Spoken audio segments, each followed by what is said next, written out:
par OJC, en collaboration avec NST Productions.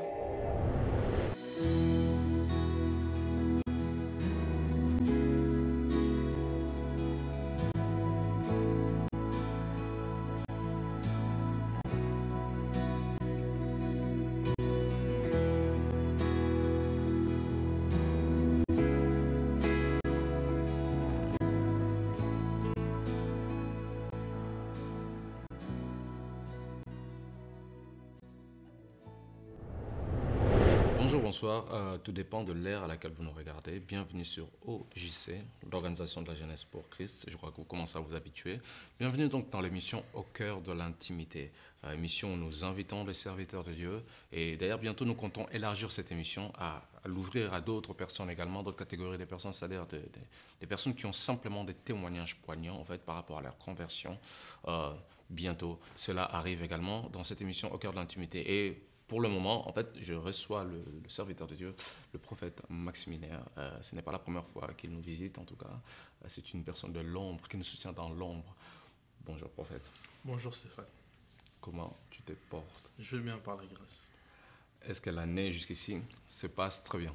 L'année se passe très bien. Dieu contrôle, il est en train de soutenir et Dieu fait grâce. Gloire à Dieu, amen. Est-ce qu'il y a des événements? Parce que dans le coulisses, tu m'as dit qu'il y a quelque chose que vous êtes en train de préparer cette année. Est-ce qu'il y a des événements?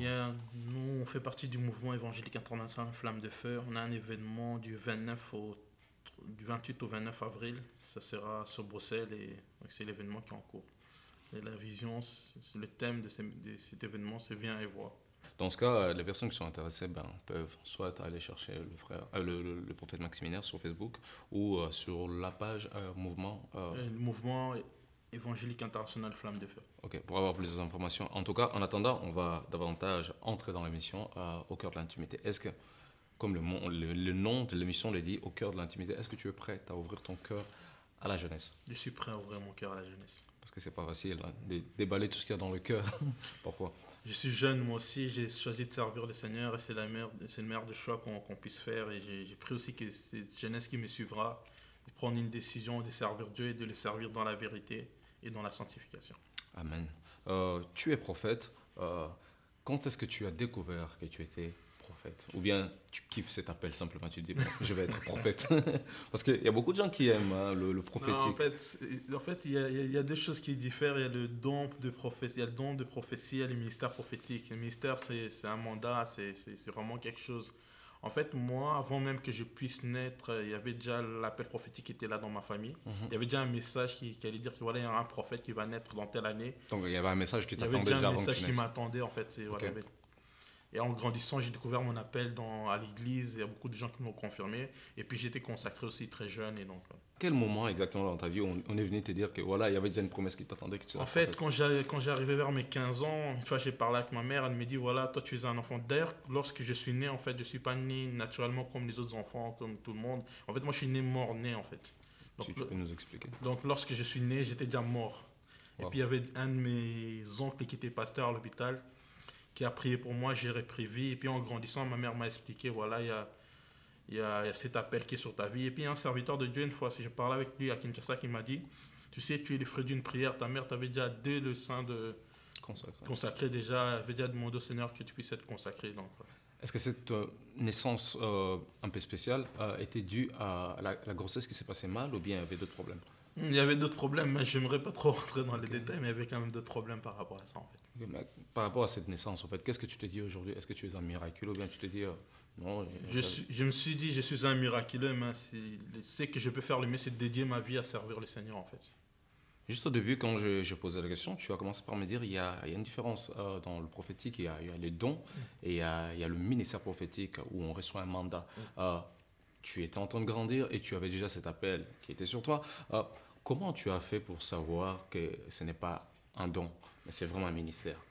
En fait, c'est quand je prophétisais ou bien quand j'essayais de prêcher un peu quand j'étais plus jeune. Et puis il y a d'autres serviteurs de Dieu qui étaient d'autres mentors. Parce que j'ai beaucoup de mentors dans le monde qui m'entourent, qui m'expliquaient, bien mon père spirituel qui m'expliquait, me disait non, toi tu as le ministère. Et puis le Seigneur me l'a confirmé aussi par plusieurs fois. Tu as commencé à découvrir ton appel vers le 15 ans, quand tu avais 15 ans. Et c'est à ce moment-là exactement que tu as commencé aussi à prophétiser ou bien tu prophétisais Non, je déjà prophétisais avant? déjà depuis le Congo. Quand j'étais plus jeune, je prophétisais déjà depuis le Congo.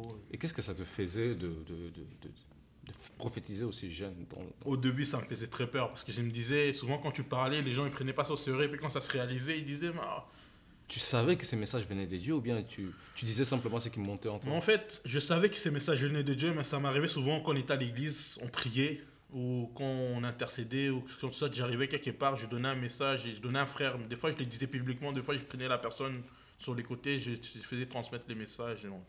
Et ces prophéties que tu as données à cet âge-là, aussi jeune, est-ce que tu les as vues se réaliser? Beaucoup se sont réalisés, la plupart se sont réalisés. Il m'est déjà arrivé, j'ai une anecdote, on était avec un ami pasteur, on était à l'église, je lui ai dit, non, tu te marieras telle année, tel jour avec telle personne. Et quelques années plus tard, ça s'est réalisé. Wow. Et quand tu voyais ça, qu'est-ce que ça te faisait? Non, en fait, même si c'est là, c'est réaliste, je ne me glorifie pas parce que la Bible dit que l'Éternel peut tout te donner sauf sa gloire. Donc, on est juste des instruments. Il y a 15 ans, tu arrivais déjà à maîtriser cette... Non, maîtriser, ça c'est un grand mot. Je parlais seulement de la part du Seigneur. Maintenant, avec les années, avec l'âge qui avance, avec la vie de prière aussi, j'arrive un peu à maîtriser un peu. Mais des fois, ça vient. C'est pas comment je le désire, c'est quand l'Esprit me parle. Ok. Mais quand je parle de maîtrise, je parle aussi de ce côté, j'ai 15 ans, je suis jeune, waouh, le Seigneur peut me parler par rapport à l'avenir de quelqu'un, par rapport à l'avenir d'un pays. Ça rend pas un peu orgueilleux, quelque chose comme ça, non? Au début, avant d'être consacré, j'étais devenu un peu orgueilleux. Au début, il y avait un moment, j'avais même changé mon répondeur, j'avais mis des... Un exemple, quand vous avez changé le répondeur, il y avait quoi dans le répondeur par exemple? Non, je disais non, c'est des bishops, c'est des super bishops. Des gens qui m'appelaient, qui disaient tu es devenu orgueilleux, tout ça. Mais c'est vrai que j'ai commencé à devenir orgueilleux. Mais avec le temps, j'ai dû changer ça. J'étais voir l'homme de Dieu, il a prié pour moi. Est-ce qu'il y a un âge ou un temps par rapport à cela? Ou bien, s'il y a 14 ans, j'ai compris que j'ai été appelé à être prophète, je peux demander comme consacre? Ou Non. bien, il y a des règles, il y a quelque chose... En fait, il n'y a pas d'âge pour consacrer quelqu'un ou pour ordonner quelqu'un, mais c'est toujours, on se laisse toujours diriger par l'esprit. Si l'homme de Dieu sent que tu es devenu mature, si tu es devenu prêt pour que tu puisses être consacré, en tant que serviteur, il les fera quand l'Éternel lui dira de les faire. Souvent, on a vu dans la Bible, même dans la vie, aujourd'hui, on peut le voir au travers de nos autorités spirituelles, que beaucoup, pour embrasser l'appel qui est dans leur vie, ils ont dû abandonner des choses. Est-ce qu'il y a des choses, prophète, que tu as dû abandonner dans ton parcours? J'ai dû abandonner, par exemple, le football. J'aime beaucoup le foot. J'aime beaucoup parce que j'ai joué au football, donc j'ai dû abandonner le football. J'ai dû abandonner une double vie aussi, parce que souvent quand on sert Dieu, quand on est jeune, on s'est dit, bon, je peux sortir avec les filles, je peux... Ça n'a pas été difficile d'abandonner ces choses? Non, pour moi, ça n'a pas été difficile. Pour moi, c'était comme un gain, en fait, de gagner Christ et de perdre tout cela, parce que j'ai perdu beaucoup d'amis dans ma jeunesse, beaucoup d'amis qui sont morts d'une mort atroce, et moi, je prie juste que dans un mois, ça sera mon anniversaire, et je prie que l'Éternel m'a encore gardé jusqu'à aujourd'hui, donc c'est vraiment une grâce de servir. Et quand tu voyais tes amis partir, tu n'avais pas peur par rapport à ta propre vie aussi? En fait, je me posais des questions, je me disais, pourquoi eux ils partent, qu'est-ce que j'ai de plus que eux en fait? Il y en a qui étaient même appelés, il y en a qui étaient plus beaux que moi, plus intelligents que moi, plus forts que moi, mais sont partis. Et une chose aussi qu'on remarque, en fait, parmi les appelés, ils fuient souvent l'appel du Seigneur. On a vu dans la Bible, il y a plusieurs exemples. Est-ce que dans ton cas à toi, est-ce que tu as fui quand tu as découvert que non, je suis né pour être prophète du Seigneur? Est-ce que tu as fui par moment? En fait, je vais encore revenir au football. Moi, je rêvais d'être un joueur de football professionnel. Donc, j'ai fait mes études secondaires en foot-études. Donc, quand on me disait non, à l'église, servir Dieu, c'est pas que je m'ennuyais à l'église. Je venais seulement, je chantais dans une chorale, même si j'ai pas une voix super et tout ça. Moi, je me voyais pas un jour être diriger une église ou diriger un mouvement comme les mouvements internationaux Flamme de Feu. Et je ne vais pas fuir l'appel, mais c'est comme si, comme on dit, esquiver un peu l'appel. Tu t'es dit, bon, je ferai ça plus tard. Et cette fuite-là que tu as eue pendant une période dans ta vie, ça a duré longtemps ou bien c'était très bref? Peut-être 2 ou 3 ans. Ça a duré 2 ou 3 ans avant que je décide vraiment de rentrer là-dedans, de servir Dieu avec crainte. Parce qu'au début, on les servait. Tu mènes une double vie, tu les sers, tu as l'église, tu as des copines, tu vas dans des fêtes, tu danses, mais tu t'es dit serviteur de Dieu. Mais un jour, quand tu as réalisé, tu t'es dit... Moi, quand le Seigneur m'a interpellé, il m'a dit, si tu continues, j'ai vu une vision en fait, que j'étais mort. Okay. Je me suis vu en vision que j'étais mort. Puis, J'étais voir un... Parce qu'à cette époque-là, j'avais pas encore le don d'interpréter. Maintenant, Dieu fait grâce, je commence aussi à interpréter les rêves et tout ça. J'étais voir un de mes menteurs et il m'a dit, oui, c'est un avertissement que le Seigneur te donne. Si tu t'attaches pas à ton ministère et tu ne le mets pas en pratique, tu risques de perdre ta vie très jeune, en fait. Ah, et tu n'as pas été effrayé par rapport à ça? Non, j'avais quand même peur. Des fois, quand je dormais, je me disais, est-ce que je vais partir... est-ce que je partirai aujourd'hui? Ah, wow. Tu dis que tu étais appelé à être prophète, qu'il y avait une promesse qui t'attendait, mais qu'est-ce qui est venu vraiment te conforter, te dire que oui, je crois que je suis prophète et que ce n'est pas simplement mes idées ou bien une imagination que j'ai dans la En tête? fait, les jours où j'ai eu une apparition du Seigneur Jésus, en fait. Une de ces apparitions du Seigneur Jésus, quand j'ai eu ça.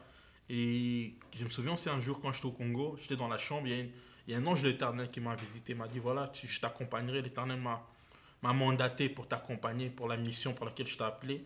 Et puis, il y a beaucoup des hommes de Dieu qui peuvent même, dès qu'ils regardent une de mes photos, même sur Facebook, qui viennent m'écrire en privé. Je ne les connais même pas. Même si vous n'êtes pas mis sur Facebook, ils t'écrivent et disent non, tu es un élu de Dieu. Ma dernière question serait, tu nous parles de servir un Dieu et d'être le prophète du Seigneur. Comment tu as rencontré ce Seigneur? Parce qu'on ne naît pas chrétien, comme dans d'autres religions, on est tels qu'ils sont direct dans la religion, mais nous, dans le christianisme, on ne naît pas chrétien, on rencontre le Seigneur. À quel moment et autour de quelles circonstances tu t'es dit non, c'est mon Seigneur, c'est mon Sauveur? En fait, j'ai grandi à l'église depuis le Congo, mais en grandissant, un jour, j'étais en train de marcher, il y avait un apôtre qui est mort il n'y a pas très longtemps, qui prêchait l'évangile et tout ça dans la rue. Moi, je suis venu, je l'ai approché, puis il a commencé à me parler de ma vie. Et puis, je me suis accroché à ce qu'il disait. Puis, quand je suis entré à la maison, j'ai commencé à prier, pleurer. Puis là, j'ai entendu une voix qui me disait, tu es mon serviteur. Et là, j'ai entendu cette voix m'a réconforté. Et je me suis dit, je m'accroche au Seigneur et je vais vraiment, même si ce n'est pas facile, ce n'est pas du tout facile. De servir Dieu en étant jeune et surtout en Europe, c'est pas facile. Beaucoup de tentations, on s'accroche. Et c'était là que moi j'ai rencontré le Seigneur Jésus-Christ. Et depuis là, tu n'as plus jamais... Depuis là, je m'accroche, même si c'est pas facile. Il arrive des fois pas de tomber, mais il arrive des fois de brancher, comme l'apôtre Paul dit, nous branchons de plusieurs manières. Il arrive des fois de brancher, mais de tomber, non. Il arrive de fois, tu es à la maison, les gens te critiquent et te disent, voilà, on t'a vu en boîte, on t'a vu ceci, on t'a vu ça. Mais tu es à la maison, des fois, souvent on est des... En fait, un prophète, c'est une personne qui... Si je peux donner un conseil aux jeunes qui sont appelés au ministère prophétique, c'est une personne qui est appelée à marcher seule. Tu peux avoir des amis, des connaissances, mais c'est une personne, tu dois marcher, plus être à l'écoute du Saint-Esprit, plus être à l'écoute du Seigneur. Et c'est ça, en fait, un prophète. Est-ce que tu kiffes le prophétique? Non, j'aime trop le prophétique. Non, j'aime trop, parce que le prophétique, c'est toute ma vie, en fait. J'aime beaucoup le prophétique. Parce que le prophétique, c'est pas seulement prophétiser, mais c'est plus enseigner. Moi, je suis plus un prophète qui est appelé pour enseigner que plus pour prophétiser. Ok, en tout cas, on va marquer notre première pause et dans les importations, on va davantage rentrer dans la profondeur parce que je sais qu'il y a encore d'autres choses dans le cœur à raconter, à dire aux spectateurs. On revient donc tout de suite en fait, à la deuxième partie pour continuer avec le prophète Maximilien. À tout de suite. Vous aussi, vous pouvez participer à notre émission. Vous êtes serviteur de Dieu. Vous avez reçu un appel parmi les 5 ministères. Vous souhaitez témoigner de la manière dont Dieu vous a appelé et de comment vous avez répondu à son appel. Vous souhaitez témoigner des peines et joies rencontrées dans votre parcours jusqu'à aujourd'hui. Vous souhaitez apporter des précieux conseils aux jeunes qui sont aussi appelés au ministère. Pour participer à notre émission, contactez-nous au +32 484 191 864 ou sur notre site internet www.organisationsjc.com ou en nous écrivant à l'adresse suivante organisationsjc@gmail.com. Merci d'être resté avec nous dans l'émission Au cœur de l'intimité, toujours avec les serviteurs de Dieu, le prophète Maximilien. Est-ce que nous pourrons poursuivre? Oui, nous pouvons poursuivre. Toujours OK pour continuer à ouvrir le cœur? Toujours. Ok, donc je vais retomber sur cette question. Aujourd'hui, on entend beaucoup, on ne peut même pas faire semblant, il y a beaucoup de critiques par rapport aux prophètes. Oui, il y a aussi d'autres ministères qui sont critiqués, mais beaucoup plus on entend le prophétique. Qu'est-ce que ça vous fait quand vous entendez des choses qu'on dit sur les prophètes? Ils sont faux, manipulateurs, menteurs, escrocs. Qu'est-ce que vous en dites? Des fois, ça fait très mal. Ça fait très très mal d'entendre ça. Donc, c'est pas parce qu'il y a un qui fait des choses mauvaises ou quoi, il faut tout juste impliquer tout le monde en fait. Mais ça fait très mal en fait d'entendre ça. Donc, j'ai prié que ça puisse changer parce que la Bible dit qu'il ne touchez pas à mes oins. Il est très mauvais de critiquer un serviteur de Dieu si vous ne connaissez pas la vraie vérité. Souvent, je vois des vidéos, des images sur certains prophètes sur Internet ou quoi. Et c'est pas bien de critiquer quelqu'un si tu ne connais pas la personne en réalité. Donc tu les critiques dans les réseaux sociaux, toi tu les critiques dans ta vie de tous les jours. Souvent, beaucoup de gens manquent d'être bénis parce que souvent tu pries peut-être que l'Éternel ne te bénit pas parce que tu critiques son serviteur. Même si son serviteur a fauté, même si son serviteur ne marche pas bien, c'est entre lui et son Dieu qu'il a appelé. Mais et toi personnellement, est-ce que tu as reçu des critiques dans ton ministère, par rapport à ton ministère prophétique? J'en ai reçu beaucoup. Qu'est-ce que ça t'a fait? Ça faisait quand même mal, ça fait mal. Donc, mais bon, tu t'accroches seulement. Je sais qui m'a appelé, donc le Dieu qui m'a appelé, je sais pourquoi il m'a appelé. Parce que si ce n'était pas lui, moi je ne serais même pas en vie aujourd'hui. Et donc, beaucoup de gens, beaucoup d'enfants ont eu la grâce de naître en vie. Moi, je ne suis pas né en vie. Donc, même en grandissant, j'ai beaucoup été dans l'hôpital et tout ça. J'ai beaucoup été malade, mais le Seigneur m'a gardé, il m'a guéri, il m'a restauré. Et je ne peux que les servir en fait. Est-ce que tu penses que ces personnes qui critiquent, est-ce qu'ils sont trop durs envers les serviteurs de Dieu ou bien c'est tout à fait normal ce qu'ils disent? Non, chacun est libre de penser ou de dire ce qu'il veut, mais c'est que ça, si tu penses, si tu trouves que cette personne-là, ce serviteur de Dieu-là, mène une double vie ou escroque peut-être les gens ou quoi, ou c'est un menteur, va les trouver personnellement. Commence pas à mettre des choses sur Facebook, à le dénigrer partout où tu pars, en train d'abîmer sa réputation. Même il y en a même d'autres serviteurs de Dieu qui dénigrent d'autres serviteurs de Dieu. Et souvent on entend ça. Dernièrement, moi, il m'est arrivé, je parlais avec un prophète qui est au Congo et qui me dit non, en fait dans ta génération, dans ton pays, il y a un serviteur qui est en train d'abîmer un peu ton image. Et moi, je sais qui est cette personne. J'avais même pas besoin de savoir qu'ils me disent le nom de la personne, mais je dis que Dieu seulement soit loué, c'est ça qui est plus important. Mais comment tu réagis quand tu connais la personne, surtout quand cette personne te critique et tu le connais? Quelle est ta démarche? Je ne peux que l'aimer plus en fait. Ce que je peux faire, c'est l'aimer encore davantage et de prier pour lui. Est-ce que tu vas voir la personne en question? Non, je ne veux pas le voir. Je ne peux pas perdre mon temps à aller voir cette personne en fait. Je ne veux pas le haïr, mais je veux vraiment l'aimer plus. S'il s'approche de moi, je veux encore l'aimer davantage, encore le bénir davantage en fait. Wow. C'est pas facile, c'est pas donné à tout le monde. Est-ce que tu penses qu'il y a moyen de redorer l'image prophétique malgré tous les critiques qui subissent les prophètes? Est-ce que tu penses qu'il y a moyen de redorer? Oui, il y a moyen de redorer l'image prophétique parce que par les comportements des serviteurs, par la puissance de Dieu, il y a moyen de redorer cette image-là. C'est encore possible, c'est encore possible. La gloire est disponible, c'est encore possible de servir Dieu et de marcher, de mener W. Moi, souvent quand je prêche, souvent quand je fais des lives, je parle souvent de la sanctification. Parce que tu ne peux pas servir Dieu et ne pas être saint. Parce qu'il lui-même est déjà saint. C'est vrai. Tu es prophète, ça fait un moment que tu sers le Seigneur dans ce ministère. De quoi as-tu le plus souffert dans ces ministères prophétiques? Personnellement, je ne parle pas en général. Toi-même, personnellement, de quoi as-tu souffert le plus? On souffre souvent quand tu parles à une personne, la personne pense seulement. Le fait de parler avec toi, tu dois seulement dire un mot, tu dois dire quelque chose. Tu ne peux pas parler amicalement, tu ne peux pas parler. Ça fait mal des fois. On dirait qu'on nous prend pour des devins. Moi, je ne suis pas devin. Je parle quand l'Esprit de Dieu me parle. Quand l'Esprit de Dieu me dit rien, je ne peux pas dire quelque chose pour te faire plaisir ou pour me faire voir que je dis cette chose ou pas.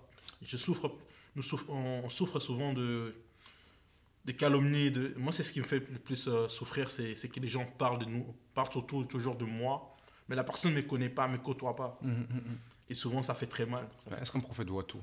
Tu ne sais pas voir de loin ces personnes-là qui... Non, je ne peux pas voir tout. Seul Dieu voit tout. Seul Dieu omnipotent, omniscient, omniprésent. Moi, je ne vois pas tout, je ne sais pas tout, parce que nous prophétisons qu'en partie. Ok.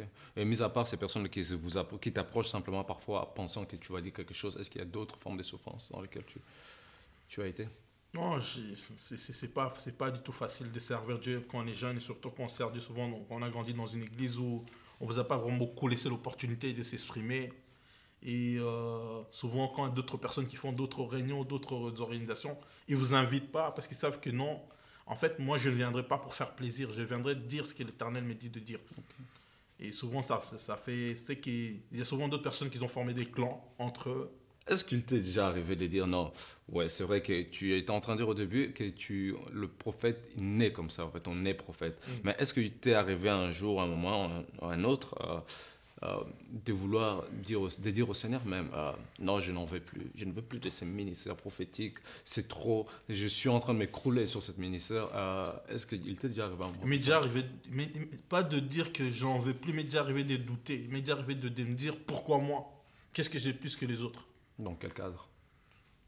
Il m'est arrivé un jour de mettre même un statut sur mon Facebook. Beaucoup de hommes de Dieu dans le monde m'ont écrit, ils ont réagi. Tu ne peux pas faire ça, tu ne peux pas laisser le ministère. Parce qu'un jour, il m'est arrivé de dire, voilà, j'arrête tout, je m'arrête là.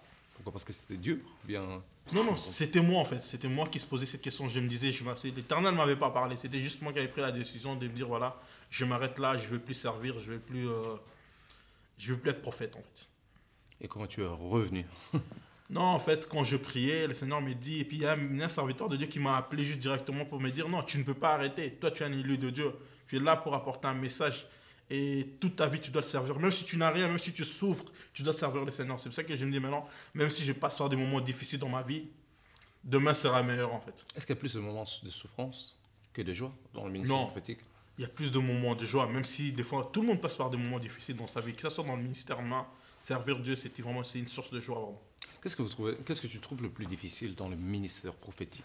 Parce que je crois que chaque appel a ses points durs, a ses bons points également, des points intéressants. Qu'est-ce qui est le plus difficile selon toi dans le ministère prophétique? Selon moi, c'est l'effet de bâtir en fait. C'est très difficile de bâtir quelque chose. Et dans le ministère prophétique, on bâtit quoi, par exemple? Non, de bâtir, même un œuvre, de commencer un œuvre, c'est pas vraiment facile parce que beaucoup de gens se disent, ah, c'est un prophète, c'est encore un aventurier. Surtout chez les Congolais, quand tu te dis que tu es prophète, et donc les gens te prennent pour un charlatan, un aventurier, une personne qui n'a pas étudié, une personne qui a raté sa vie.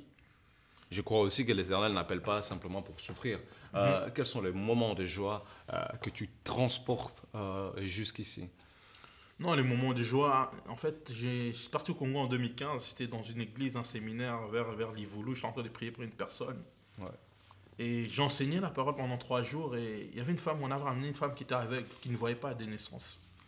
Je prêchais et le Seigneur me dit, arrête, va prier pour cette dame.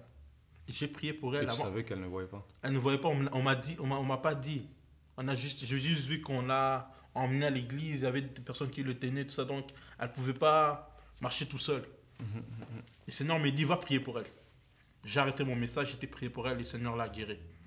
Et elle voit maintenant aujourd'hui. Donc ça, c'est un des témoignages. Il n'y a pas que cela. Même sur Facebook, dans mon autre Facebook qui était piraté, il y avait une dame qui était en France, qui était stérile, qui était mariée depuis 3 ans, qui n'enfantait pas.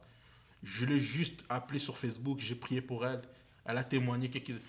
Je ne demande rien, même si Dieu fait grâce ou quoi. Moi, je ne demande jamais quelque chose. Parce que je sais que la personne qui m'a appelé me bénira.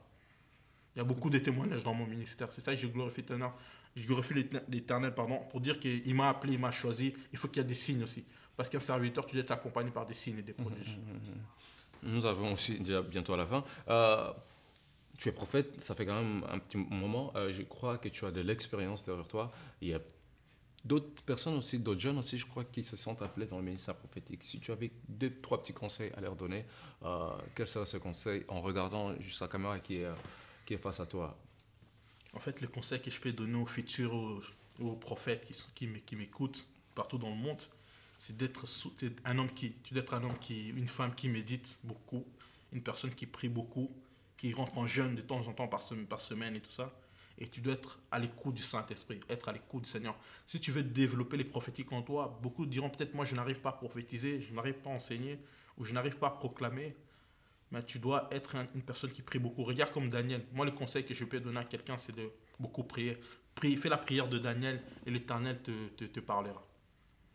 Amen. Merci en tout cas pour ces conseils-là. J'espère que quelqu'un l'entendra et le mettra en application parce que on a reçu aussi, on a eu affaire aussi avec d'autres prophètes qui nous ont dit que les prophètes étaient un peu des personnes à part. Est-ce que tu confirmes cela ou bien?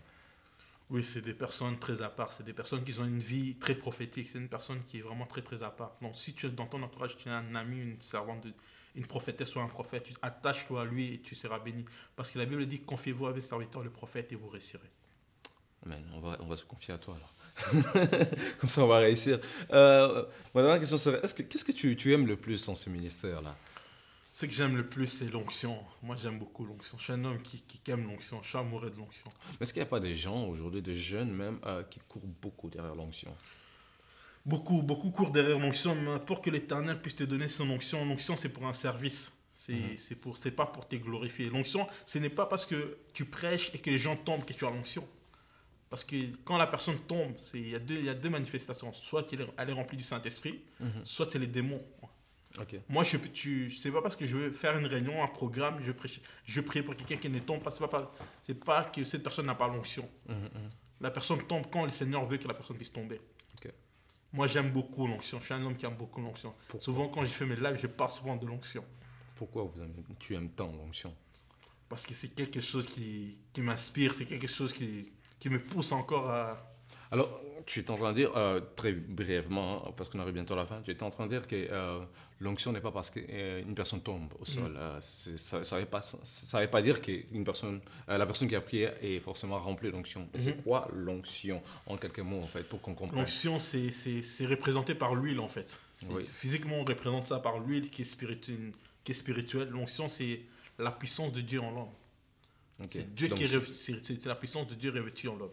Donc, si une personne devait comprendre, un jeune devait comprendre, l'onction, c'est la puissance de Dieu qui travaille au travers de l'homme. Oui. Ok. Et donc, cette onction, parfois, peut se manifester de façon à faire tomber les gens. Ça peut être manifesté de façon à faire tomber les gens, ça peut être manifesté, tu peux juste lever. Moi, souvent, ça m'arrive, je dirais peut-être un secret, lorsque je prie, lorsque je lève mes mains, je ressens quelque chose en moi. Dieu est en train de me transmettre son onction. Et quel est le secret pour avoir l'onction? Une vie de sanctification, parce que l'onction marche avec la sanctification. Et beaucoup honorer le Saint-Esprit. Pas la prière, pas le jeûne. Non, la sanctification. Premièrement. La sanctification. Parce que si tu ne vis pas dans une... L'onction, tu peux avoir l'onction de Dieu. Mais l'onction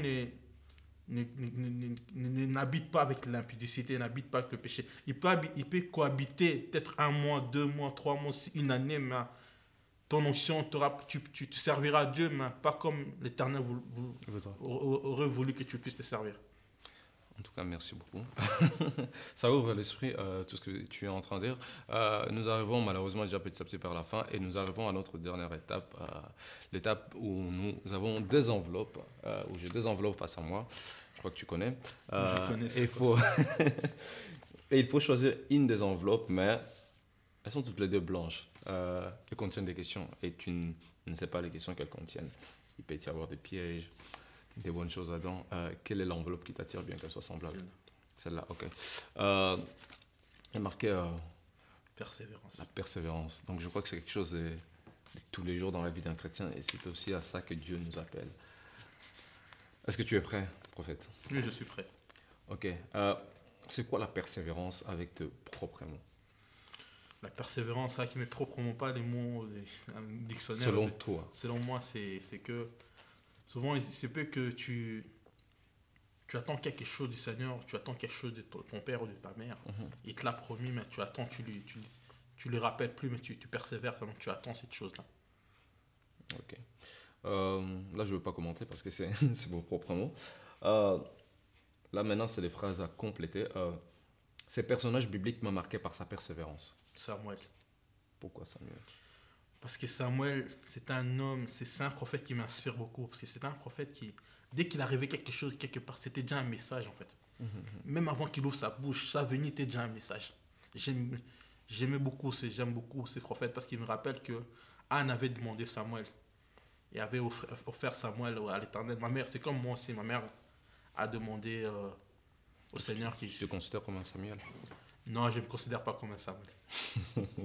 Ok. 2. Persévérer, ce n'est pas? C'est ne pas abandonner. Ok. 3. La persévérance change dans l'homme. La persévérance change dans l'homme.